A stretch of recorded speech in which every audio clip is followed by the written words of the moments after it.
Les aléas du direct, deuxième partie avec notre deuxième invité, Noël Andréucci, qui s'est arrêté faire quelques strikes au bowling. Il arrive, voilà. Prends un taxi, il arrive, on l'attend. Anne, c'est à vous. Parlez-moi de l'hémisphère sud. Alors vous savez que j'aime bien raconter ma vie dans cette chronique. Absolument, mais c'est ce qu'on aime chez vous. Je vous ai quitté, je partais en Nouvelle-Zélande, on avait parlé du haka, et là je reviens donc d'Australie, parce qu'après je suis allée en Australie. Tant qu'à faire, tant qu'à aller en hémisphère sud. Hein. Et j'étais à Melbourne, dans l'état du Victoria, où c'est pas trop le rugby qui est un sport populaire, ni le football, mais alors ça, ni en Nouvelle-Zélande. D'ailleurs là-bas on dit le soccer, on ne dit pas le football. Non, à Melbourne c'est plutôt le cricket. Un sport typiquement anglais qui est très populaire. Et puis alors la chose qu'on comprend pas chez nous. Alors qu'on comprend pas, mais ce dont je vais vous parler aujourd'hui, je vous garantis. On devrait comprendre. On devrait comprendre parce que je suis excellente, mais enfin. Il restera des zones d'ombre. Donc la chose la plus étrange qui m'a été donnée de voir, c'est donc ce Aussie Rules, contraction de Australian Rules Football, autrement dit le football australien, donc rien à voir avec le football qu'on pratique ici en Europe. C'est comme le football américain, donc ça n'a rien à voir. Ça bombarde. C'est le footy. Alors est-ce que vous connaissez, Benjamin? Est-ce que vous avez déjà entendu parler du footy? C'est le football australien. C'est pas ce qu'on appelle le tennis ballon en France. C'est on jongle et on fait passer le ballon de l'autre côté. Non, vous allez voir. Je sais pas. C'est un peu m'embrouillez pas. Parce que j'ai découvert aussi qu'il y avait un foot gaélique. Alors non, ce n'est pas ça. Perdu. Donc c'est en me baladant dans le Victoria que j'ai remarqué des immenses terrains ovales. Parce qu'ils font rien comme nous, ils sont un peu anglais, vous savez, les Australiens. Ouais. Ils font rien comme nous. Donc des grands terrains ovales flanqués de chaque côté, là, comme on peut voir sur les images, de 4 poteaux. Donc 2 poteaux comme nos poteaux, du rugby, avec 2 petits poteaux, un de chaque côté. Alors renseignement pris, j'en ai appris un petit peu plus sur ce sport qui, je vous le garantis. En tout cas, ça attire du monde. Hein. Alors ça c'est le ground, le cricket ground à Melbourne, qui est le plus grand stade de Melbourne, 100 000 places. Mais en règle générale, c'est vrai que c'est joué dans des là où se joue le cricket. D'accord. Donc c'est pour que le terrain. Bref, on y arrive à votre truc ou quoi là? Oui, on y arrive. Donc le footy, je vous le disais, sur des terrains immenses, sur des terrains de cricket, parce qu'en fait, ça a été créé au milieu du 19e siècle pour occuper les joueurs de cricket pendant la saison les morte, en fait. Parce que c'est trop long. L'intersaison, c'est vrai que c'est très long. Pendant les matchs de cricket. 5 jours un match de cricket. Mais revenons au footy. Donc c'est un homme qui l'a créé, qui revenait d'Angleterre après avoir passé une année à apprendre le rugby. Mais les liens entre les deux sports ne sont pas trop évidents, si ce n'est le ballon ovale, parce qu'au footy, on joue avec un ballon ovale. Voilà. Ça, c'est du sport. Alors, je vous préviens, c'est un sport très violent. Et une des choses qui est assez remarquable au footy, c'est qu'on peut se grimper dessus, en fait, pour récupérer. C'est un peu de la boxe taille aussi. Voilà, c'est ça. En fait, il faut savoir que c'est un sport où tout est permis. On ne peut pas se faire exclure du terrain. La seule, vous voyez, on peut, on peut grimper sur son adversaire pour récupérer une balle, parce que ça permet d'avoir une sorte d'immunité. Coup de genou. Là, en football, c'est par l'arrière. Voilà. Alors en fait, tout est autorisé. Footy, la seule chose qui peut vous faire sortir du terrain, c'est un saignement. Donc à la limite, là, vous êtes sanctionné si vous saignez.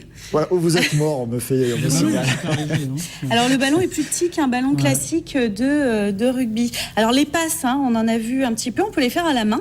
Alors non pas en les lançant, mais en frappant dedans, un peu comme au volleyball, sauf que le lancer à la cuillère est interdit. C'est ce truc. Et on peut faire également au pied. Donc là, c'est grand écart garanti. On a une très jolie. Mais là, c'est le coup de genou à la mâchoire. Mais c'est du catch, votre machin là. Ah non, mais c'est complètement fou. Alors en fait, si vous voulez, les Australiens. Non, parce que c'était pas la saison. Ouais. On était, ça venait de se terminer. Cricket, vous. Mais pour une finale, le stade de 100 000 personnes est plein. Il fait basket aussi, le gars. Voilà, c'est parce qu'en fait, régulièrement, quand le joueur court, il doit faire jeter la balle par terre et la récupérer. Alors, je vous ai dit, je vous ai dit qu'on c'est un mélange de hand, de basket, je vous ai expliqué qu'on effleurerait un petit peu la surface, parce que c'est donc un jeu. Il faudrait diffuser sur TV Sud, Pierre-Paul. On le diffuse, on achète les droits pour l'Europe entière, pour le Sud. Donc des arbitres, il y en a 7 sur le terrain, ça court dans tous les sens. Oui, il faut dire qu'ils sont 36 joueurs Sur le 36 terrain, joueurs. 36 joueurs, 2 équipes de 18 joueurs, parce que je suis très bonne en maths. Un match dure 80 minutes, c'est 4 cartons de 20 minutes. Et ils sont 36 au début, ils sont combien à la fin? Parce que... Mais ils sont très Est-ce qu'ils se résistants. mettent Hein. Ils sont testés et approuvés, qu'est-ce que vous croyez? Ah ouais. Apparemment, alors quand ils regardent le foot, désolé Benjamin, quand ils regardent le foot, ils disent on s'ennuie complètement, il y a 1, 2, 3 buts maximum, alors que un but entre les poteaux, c'est 6 3 points. fractures du tibia, à peine 1 ou 2 de décassés, 1 luxation, ou 2 morts. Bon. Rien, on s'ennuie. Un match de foot européen, on s'ennuie. Bon. Voilà, je voulais juste préciser qu'on peut jouer au footy en Europe. Alors c'est sur des, c'est sur des ça, terrains c'est vrai, ça nous rectangulaires, manquait. parce qu'on n'a pas de terrain comme ça ovale. C'est pas du vrai footy. Non. Et le saviez-vous, cher Olivier, il y a une équipe de footy à Montpellier. Ah non, je savais pas. Alors ils sont 10 licenciés. Contactez-nous. Ils sont 10 licenciés. Ce sont les Fire Sharks de Montpellier, les requins de feu, tout un programme. Ouais. Alors eux aussi. Vous pouvez les contacter, j'aurais promis de leur faire un petit coup de pub. Vous pouvez les contacter sur leur site, sur leur groupe Facebook. Vous leur dites, on les inviter la semaine prochaine. On va les inviter. les pour 10. qu'ils- Alors, ils nous disaient que ça s'éloignait un petit peu du football australien, mais oui, on pourrait les inviter. Donc Fire Sharks Montpellier, vous contactez Guillaume Merci Lautré. beaucoup. Formidable. Anne, on savait, vous nous avez manqué. J'espère Allez, bien. restez avec nous et avec les titres, le retour de Marlène.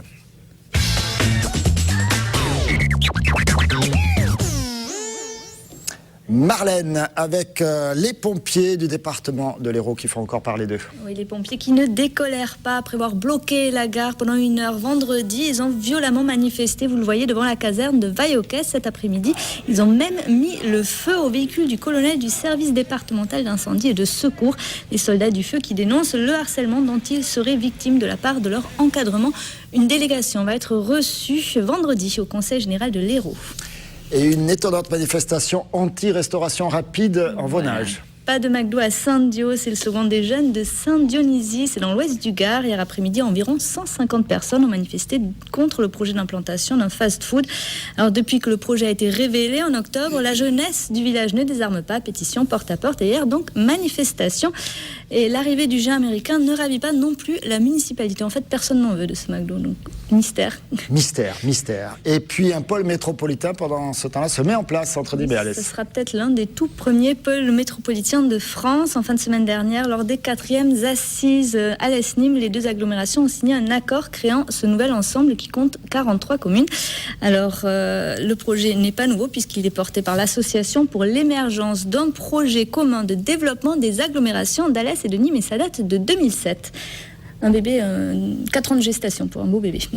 Eh bien oui, il faut ça. Voilà. Et puis maintenant, il va falloir encore voter pour mettre en place, c'est pas etc. fini, c'est Mais pas fini. ça progresse bien. Vous nous en direz plus tout à l'heure, par exemple, à 19h30, À c'est ça 19h30, peut-être un mot de météo où on n'a pas Ah, assez pardon, de métro un pour. mot de Non, météo. c'est pas grave, c'est pas mais grave. si, mais c'est important. Donc il Attendez, fait pas tout beau. ce que... Il fait pas beau.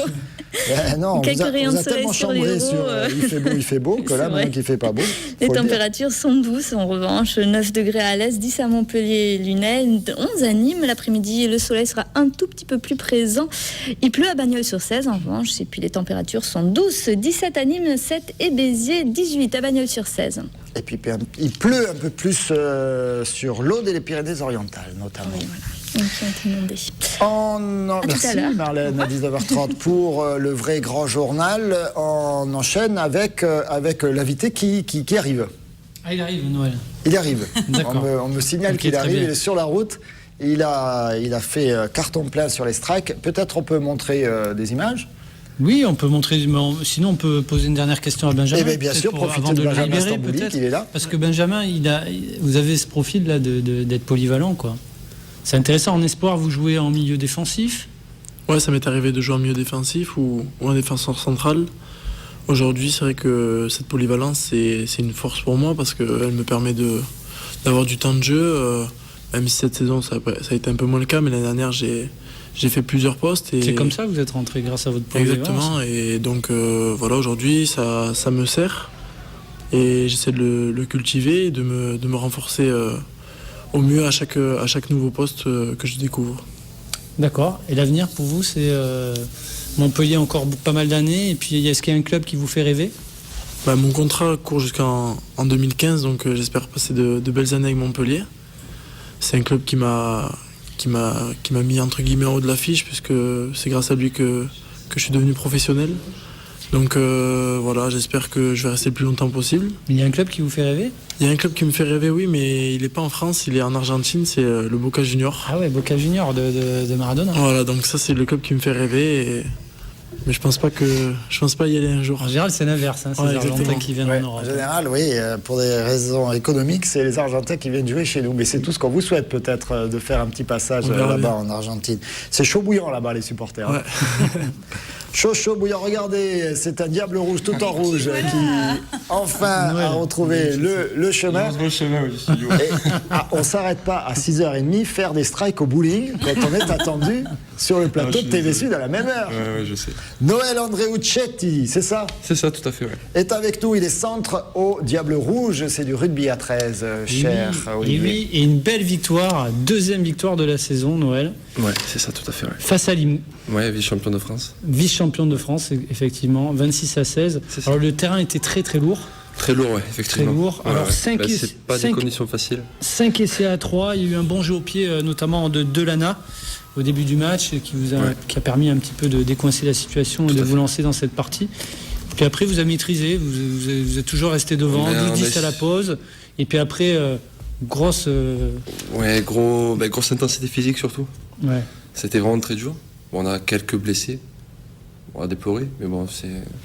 Au vu de la joie de la victoire, ça peut aller que mieux. Alors- Non, mais c'est vrai que c'était vraiment très dur. Parce que des conditions climatiques pas faciles. Et malgré tout, Limoux, une grosse équipe en face. Ouais, c'est le premier gros exploit de Montpellier. Ouais, moi, si vous voulez, j'arrive d'Avignon, enfin de Carpentras. De Carpentras, vous êtes Donc, trois arrivés de On est trois, Carpentras. trois joueurs de carrière issus de Carpentras. Donc, en ayant joué contre Montpellier l'année dernière et contre Limoux, on voit les progrès réalisés par les deux clubs, surtout Montpellier cette année. Ouais. Et alors ce groupe, il vit bien, il y a eu des moments de doute, et puis là, vous vous êtes recentré sur cet objectif Ouais, tout à fait. de C'est en devenir un partie- grand club d'élite. Ouais. En partie grâce à l'entraîneur, puisque Jenny donc, Papa, qui arrive d'Australie, qui est vraiment un très bon entraîneur. on le voit à l'image, là, hein, c'est à la fin Ouais, du mais match. tout à fait, c'est ça. Ah, ça l'intéresse tout à coup, Anne, un Australien. Attention qu'il ne vous montre pas certaines images de sport bizarres. Hein, vous n'avez pas vu, mais nous on les a vus. Ils ont des trucs étranges aussi en Le Australie. footy, je sais pas, vous connaissez, vous Le footy, je connais de nom, Je Ah, bah voilà. je regarde pas, mais ouais, tout à fait, je connais. Ça gagne à être connu. Hein. Ça gagne à être Je vous connu, promets, le hein, on va foot, faire tout à une fait. rubrique spéciale sur TV Sud. Bon alors, c'était important de gagner ce match. Parce Très que important pour ça nous, faisait ouais. longtemps que vous ne pouviez pas trop vous entraîner avec les précipitations Le qu'il y a souci eu. qu'on a eu, c'est qu'on s'entraînait au terrain de la motion, Et voilà. qui n'est pas forcément adapté au rugby, puisque Ouais. c'est du stabilisé. Donc ça a été pas facile d'ici pendant 2 semaines à cause des intempéries. Donc maintenant on a retrouvé Sabaté, donc ça va plutôt bien. Alors dans ce match, c'était quoi le plus difficile à gérer? C'est tenir le score après Tenir et le score, surtout. défendre. Je sais En qu'en sachant rugby à que 13, Limoux, défendre, c'est très très En dur. sachant que Limoux est une équipe qui adore attaquer, qui adore jouer, qui adore tenter des choses. Et ils ont donc leur demi d'ouverture Rounet, qui arrive de Super League, le meilleur championnat d'Europe.